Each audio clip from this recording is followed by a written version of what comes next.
Fala galera, belezinha? Eu sou o Fábio, eu tô de volta depois de falar um pouco melhor sobre a curiosa rivalidade mineira entre América de Minas e Cruzeiro, um clássico que não tem um nome propriamente dito, né, entre coelho e raposa, mas que se você quiser saber um pouco mais é só clicar aqui em cima, porque eu já falei muito bem deles na semana passada. E hoje eu tô de volta com mais um capítulo da série dos clássicos pelo mundo, trazendo pra vocês um duelo muito pedido nos comentários, vindo diretamente lá dos Estados Unidos na Major League Soccer, a famosa MLS.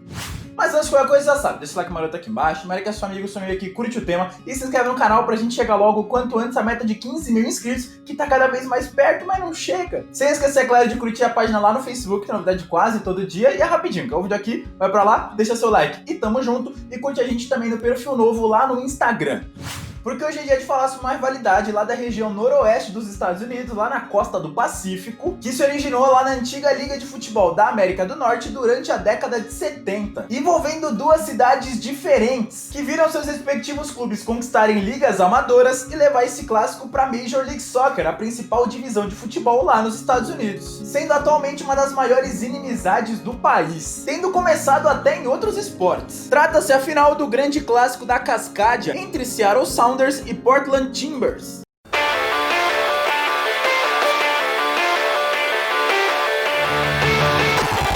Sim, de tanto vocês pedirem aqui nos comentários, eu decidi falar sobre futebol norte-americano, né? Os times da MLS. A Major League Soccer, que é disputada oficialmente desde 96, mas começou a ganhar mais glamour, mais fama recentemente, né? Com a ida de grandes jogadores pra lá. Mesmo que em fim de carreira, né? Como Kaká, Giovinco, Davi Villa. Mas não se esqueçam que o precursor disso tudo foi o nosso rei. Esse cara sou eu. Não esse, né? O Pelé. E voltou da aposentadoria pra vestir a camisa do New York Cosmos. E ajudou a difundir o esporte lá na terra do Tio Sam no meio da década de 70. Mesmo período em que os dois personagens principais do clássico de hoje surgiram e formaram o grande derby da Cascadia no futebol. Nome dado à região formada pela província canadense da Colômbia Britânica e dos estados americanos de Washington e Oregon, com a nomenclatura surgindo por conta da cordilheira das Cascatas que cruza a região. Mas enfim, o clássico em si ele envolve três equipes de futebol, onde de um lado nós temos o Seattle Sounders, fundado no dia 11 de dezembro de 1973, e de outro o Portland Timbers, que veio um pouco depois, sem data definida, em 1975. Ué, mas você não tinha falado que era entre três equipes? Pois bem, o terceiro clube que forma esse clássico é ninguém menos que o canadense Vancouver's Whitecaps, fundado em 74, entre esses dois que eu acabei de falar, que é da região, mas não possui tanta rivalidade assim. Ele é um clube mais amigável, se dá bem com todo mundo, sabe? Por isso, no vídeo de hoje eu decidi focar mesmo no duelo entre Sounders e Timbers, que vem desde a década de 70, quando as equipes ainda disputavam a North American Soccer League, sendo também o clássico da MLS com mais história, com ela se originando nessa primeira liga nacional dos Estados Unidos, quando os clubes estavam crescendo no futebol e passando a conquistar os seus primeiros títulos, em competições inferiores como a Liga A e a Divisão Nacional da USL. Segundo muitos jogadores, essa rivalidade é a única que tem um verdadeiro derby no futebol norte-americano. Obviamente que há outros duelos emblemáticos e midiáticos também, como o das duas equipes de Los Angeles, né, o Galaxy e o LA Futebol Clube. Mas isso começou há pouco tempo, não tem tanta rivalidade assim. Alan Hinton, por exemplo, né, que foi técnico da seleção da Inglaterra, comparou a rivalidade entre Sounders e Timbers com as vistas na Premier League inglesa, e o jornalista da ESPN chegou a apelidar esse clássico de rivalidade Premier da MLS, dando como justificativa para isso a longevidade dessa série, que vem desde a década de 70, como eu já falei, que dá uma autenticidade para esse derby que nenhuma outra rivalidade pode igualar na MLS. Isso sem falar que essa inimizade toda surgiu em outra modalidade, e ela não é restrita apenas ao futebol, chegando a cercar os duelos entre Seattle Totems e Portland Buckaroos na Liga de Hóquei norte-americana, isso tudo ao longo da década de 60, uma liga júnior de hóquei no gelo que tem base no oeste do Canadá e no noroeste do Pacífico dos Estados Unidos, que acabou passando para os times maiores, né, profissionais, na mesma modalidade, no duelo entre Seattle Thunderbirds e Portland Winterhawks. As duas cidades e seus respectivos torcedores também tiveram grandes embates, né, a rivalidade acirrada e tal, no basquete norte-americano, na famosa NBA, no clássico que ficou conhecido como a Batalha da I-5, em referência à rodovia interestadual 5, que marcava o encontro de Seattle com Portland e se dava pelos clubes Supersonics e Trail Blazers, o que naturalmente acabou passando para o esporte da bola nos pés, onde eles começaram a duelar de forma oficial a partir do dia 2 de maio de 1975. Desculpa essa introdução gigante, mas não é todo mundo que conhece a história do futebol norte-americano, dos clubes de lá e tal. Eu achei bem válido mostrar isso daí pra vocês, até pra também deixar evidente a grandeza dessa rivalidade. Como eu ia dizendo, o primeiro clássico foi disputado em maio de 75, quando o Seattle derrotou o Portland por 1-0, diante de um público de pouco mais de 8.000 pessoas, no então chamado Portland Civic Stadium, agora conhecido como Providence Park. Enquanto que a primeira vitória dos Timbers veio logo depois, no segundo embate, quando o clube venceu por 2-1, já para um público de quase 30.000 torcedores nesse mesmo estádio. Com a rivalidade começando com tudo, já que nesse mesmo ano eles também se enfrentaram nos playoffs da NASL, que era a Liga Norte-Americana de Futebol, né, o soccer. E sim, como vocês já puderam ver, né, na maioria dos esportes norte-americanos, na verdade acho que em todos, nada é decidido por pontos corridos. Sempre tem uma fase de mata-mata, ou playoffs, como eles costumam dizer, depois dessa primeira classificatória, que naquela edição viu o clássico ser disputado logo nas quartas de final, com os Timbers se vingando da primeira derrota e dando sequência à boa fase, repetindo o placar de 2-1 e avançando rumo à grande final.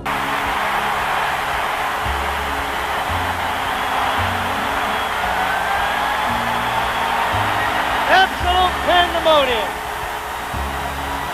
Somebody's gonna get in. Onde acabou ficando com o vice, perdendo para o Tampa Bay Roadies. O que já mudou no ano seguinte, né, com o Seattle vencendo os 2 jogos da primeira fase por 1-0 e 3-0, ajudando na desclassificação do grande rival, que aconteceu de forma precoce, chegando a meter a maior goleada dessa história até então no dia 30 de junho de 79, quando venceu o Portland por nada menos que 5-1, com um hat-trick de Derek Smethurst. Com essa competição sendo disputada até 1984, mas com o derby chegando ao fim 2 temporadas antes, no finalzinho de 1982, quando o Portland teve que fechar as portas, por conta de dívidas extremas, né, já que o gasto ultrapassou a margem do lucro, sendo que o mesmo aconteceu com o Seattle um ano depois. Consequentemente, a vitória por 1-0 do Sounders sobre o Timbers em 22 de agosto de 82 acabou sendo o encontro final entre os dois lados na Liga de Futebol da América do Norte. Foi quando o clássico passou uns anos no limbo, até que as franquias foram revividas. Lá nos Estados Unidos também é comum a troca de cidades por parte dos clubes, que lá são chamados de franquias,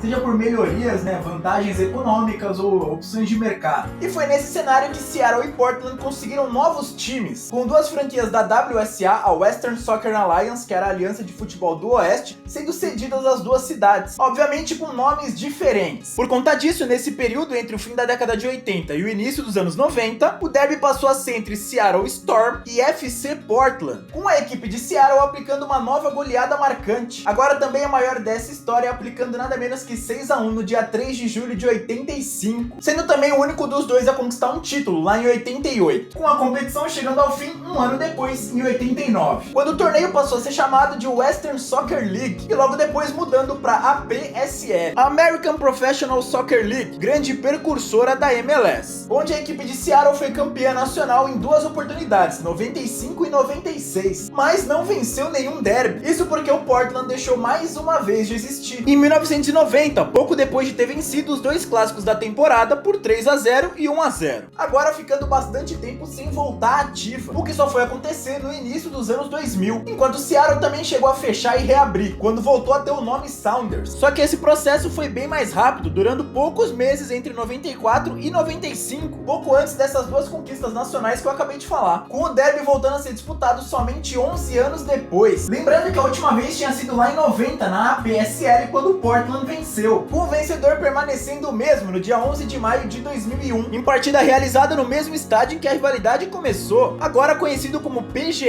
Park, que viu os Timbers, sim, o Portland voltou a ter esse nome, né, nesse ano, bater o grande rival por 2-0.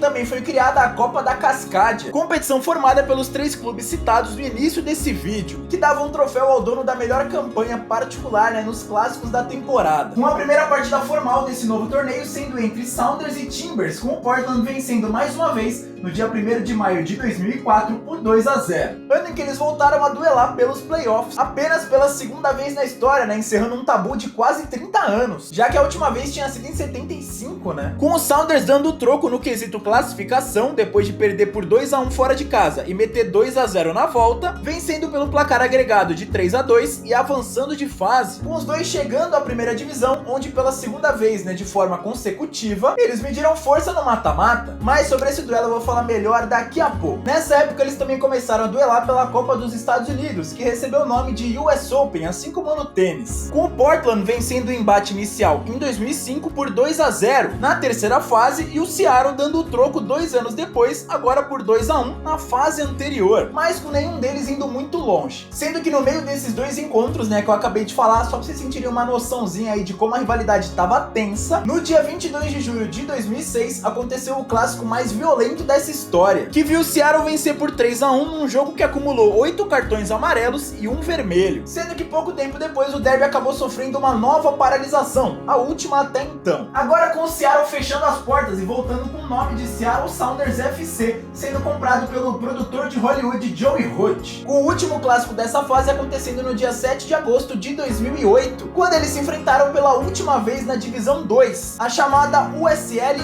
1, com o Sounders vencendo por 1-0 em jogo bastante complicado também, que viu o juizão aplicar 6 cartões amarelos e expulsar um atleta. Com essa história voltando a ser escrita 3 temporadas depois, em 2011, agora já na famosa MLS, a Major League Soccer, que viu eles depois de 3 décadas enfim se reencontrarem na elite norte-americana, com o Seattle adquirindo a vaga em 2008 e o Portland um ano depois. E sim, adquiriram a vaga, já que nos Estados Unidos não existe isso de promoção e descenso, com as equipes que se encontram na MLS não podendo cair e as das demais ligas inferiores não podendo subir, a não ser que paguem uma taxa de expansão que varia muito de valor. Mas não basta só ter dinheiro não, mas sim diversos parâmetros que precisam ser cumpridos, com os clubes também tendo que apresentar uma descrição detalhada sobre seu faturamento, além da estrutura de administração de franchise, mas isso é tema para outro vídeo, Então, voltando ao clássico em questão, em 2009 eles voltaram a duelar pela Copa Nacional, no último duelo de fato antes da paralisação, novamente na terceira fase, agora com o Sounders se impondo e passando à frente nesse histórico, fazendo 2-1 e avançando.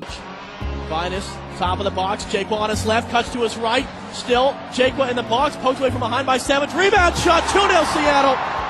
Até chegar à grande final, onde bateu o DC United e conquistou o torneio pela primeira vez. No ano seguinte eles duelaram nessa mesma fase e o Seattle levou a melhor mais uma vez, só que agora na disputa por pênaltis, depois do empate por 1-1 no tempo normal, sendo novamente campeão da US Open. Repetindo isso em 2011, mas agora sem eliminar o grande rival no meio do caminho, faturando o tri seguido da competição, no mesmo ano em que duelou pela primeira vez com o Portland na história da MLS, empatando por 1-1 diante de 40 mil torcedores. Na partida de volta, disputada em julho, aí o Seattle ganhou por 3-2. Mas a vitória mais marcante nesse período da MLS veio mesmo em 2012, quando o clube, além de vencer por 3-0 e não deixar o Timbers faturar a Copa da Cascadia com antecedência, ainda fez isso diante do segundo maior público da história do torneio, quando mais de 66 mil pessoas foram até o estádio CenturyLink. They struck with real efficiency and precision.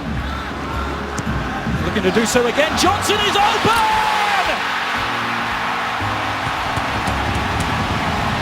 He was lost, and now he's found. Eddie Johnson's. The speed with just 1 win in their last 5. Little flick on, might do the track here. Montero, surely. Oh, it's another own goal. Freddie Montero. Na verdade, em 2013 teve mais uma partida bem emblemática, mas eu vou falar melhor sobre ela também já. Mas não vai pensando que foi só o Seattle que comemorou nesse período. Mesmo com o Seattle levando a melhor em outro encontro na Copa Nacional, agora em 2014, vencendo por 3-1 e faturando o tetra da competição. Já que em 2015 o Portland conseguiu dar o troco nisso tudo. Primeiro eliminando o rival na US Open, devolvendo esses 3-1 na quarta fase, que era a primeira antes das quartas de final, e depois conquistando um título nacional, que não foi o da Copa, onde acabou caindo logo depois, mas sim da MLS, chegando a meter nada menos que 4-1 no Seattle.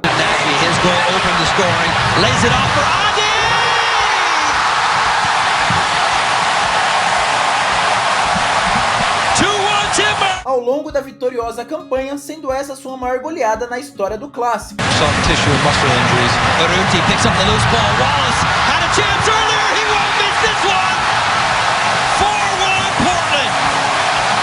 Tornando-se com isso primeiro clube da região da Cascadia a conquistar um título na Major League Soccer. Feito que foi rapidamente igualado pelo Sounders, é verdade, que deu troco com juros e correções, sendo campeão nacional, da MLS logo em 2016 e voltando a levar a melhor na US Open em 2017. Agora vencendo por 2-1, mas caindo um pouco depois pro San Jose Earthquakes. Mas olha, é importante lembrar que deu Portland nos playoffs de 2018, em plena fase semifinal da Conferência Oeste. Eu não lembro se eu falei aqui, mas sim, existe esse negócio de Conferência Leste e Oeste em todas as competições de lá. Com os Timbers vencendo a ida por 2-1 e até perdendo a volta por 3-2, mas avançando na disputa de pênaltis. Valeri picks it up.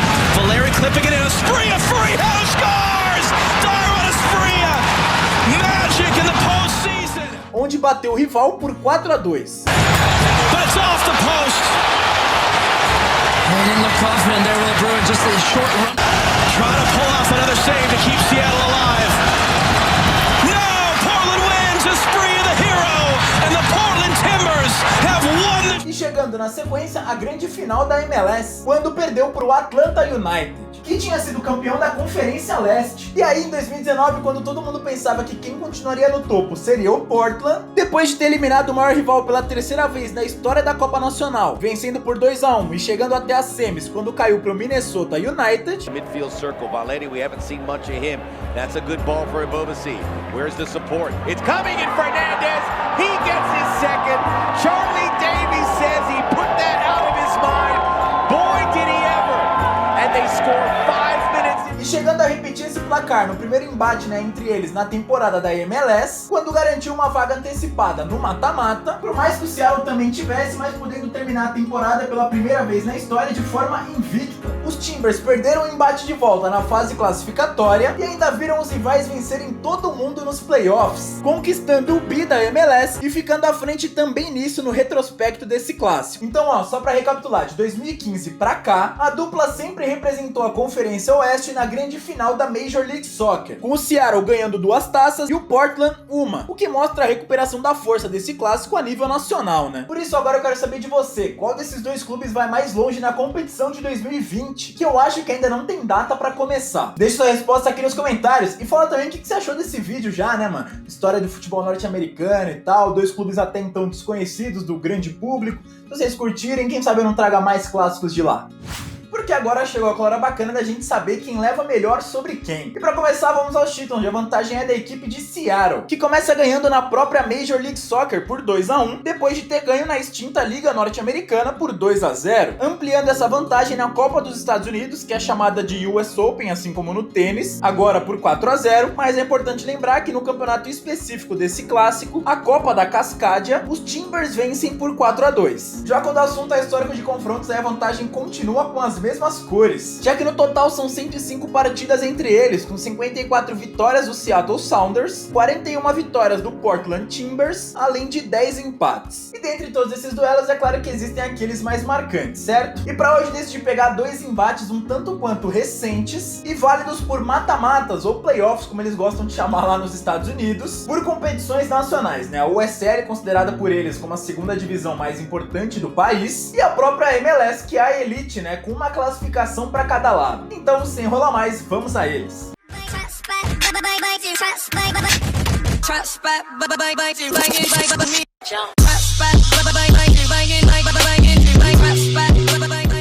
E o primeiro jogo marcante de hoje nos leva de volta ao ano de 2005, quando os dois clubes disputavam a United Soccer League, também chamada de USL, tida como a segunda divisão do futebol norte-americano entre os anos de 2004 e 2010, sendo, como o próprio nome já diz, a segunda divisão mais importante depois da MLS, onde Seattle e Portland fizeram boas campanhas na fase classificatória, mas tiveram que disputar os playoffs desde o início, terminando em 4º e 5º lugares respectivamente, já que só os 2 primeiros avançavam direto às semifinais, com eles medindo forças pela primeira e única vez nessa competição, logo nas quartas, onde os Sounders não deram chances aos rivais, vencendo fora por 1-0 e dentro de casa por 2. Another goal scorer, Yedlin. Against Harrington. Yedlin gets the crossover. It's a good one! It's a second! Is there hope for the Seattle Sounders? 15 minutes remaining. Eddie Johnson has got the goal, and all of a sudden... Na sequência, a equipe de Seattle também avançou pelo Montreal Impact, né, o então líder da fase classificatória de pontos corridos, e foi decidir a taça diante do Richmond Kickers, onde empatou por 1-1 no tempo normal e faturou o título nas penalidades. Bom, o troco da equipe de Portland veio 8 anos depois, na semifinal da Conferência Oeste da MLS lá em 2013. Sim, no futebol também tem essa divisão que eles tanto amam, né, de Conferência Oeste e Leste, com o campeão de cada uma se enfrentando na grande final. Quando os dois eternos rivais mediram forças pela primeira vez em um mata-mata dessa nova competição, onde enquanto os Timbers lideraram essa fase inicial, o Seattle foi apenas o quarto, tendo que disputar uma fase classificatória, tipo uma repescagem, para pegar essa última vaga aos playoffs, já que ela era dada de forma direta apenas aos 3 primeiros colocados. Isso de cada conferência, né? E lá, depois de o rival ter passado de fase, eles duelaram nas semifinais, com o Portland não dando nenhuma chance e vencendo também os dois jogos, por 2-1 fora de casa e 3-2 diante de seus torcedores. It's been about maybe being a little more risky. Valeri finds Dewsbury, and he goes to Rodney Wallace to try and work it on his left foot. Willie Valeri in the penalty area, slides in and scores! What a finish by Diego Valeri! Wallace with the cross, Danso! Footy Danso scores! And the Portland Timbers are heading for a showdown with Real. Na sequência, o clube acabou perdendo para o Salt Lake, né, na decisão da Conferência Oeste, mas pelo menos já tinha feito história e eliminado o grande rival, né? Bom, galera, por hoje é isso, espero que vocês tenham gostado. Áudio novo, né, bateria nova também, eu posso me alongar aqui, falar mais de boa, o áudio tá bem melhor. Então é isso, tamo junto. Não vou me alongar muito não, apesar de poder, porque a bateria tá cooperando aqui. Mas como é de praxe no final, vou deixar a playlist dos clássicos pelo mundo para você assistir todos os capítulos que eu já fiz, né? Todas as rivalidades nacionais e internacionais, como foi o caso de hoje, e também entre seleções, para você também deixar a sugestão de tema aqui nos comentários, que eu leio todos. Eu posso não conseguir responder um por um e tal, mas eu leio, anoto também as rivalidades que vocês falam, e conforme eu vou pesquisando e conseguindo achar, eu vou fazendo os vídeos aqui para vocês, beleza? E também pode deixar sugestão para outras séries aqui, né? A primeira quarta de cada mês, que é do Futebol em Crise, e as restantes do Curiosidades da Bola. Beleza? É nóis, tamo junto. Talvez esteja pintando uma novidade aí pra vocês sobre basquete e tal, mas eu falo melhor mais pra frente. Por enquanto é só estudos aqui, estamos analisando. Mas é nóis, tamo junto, se inscreve no canal e segue a gente lá no Instagram. Valeu!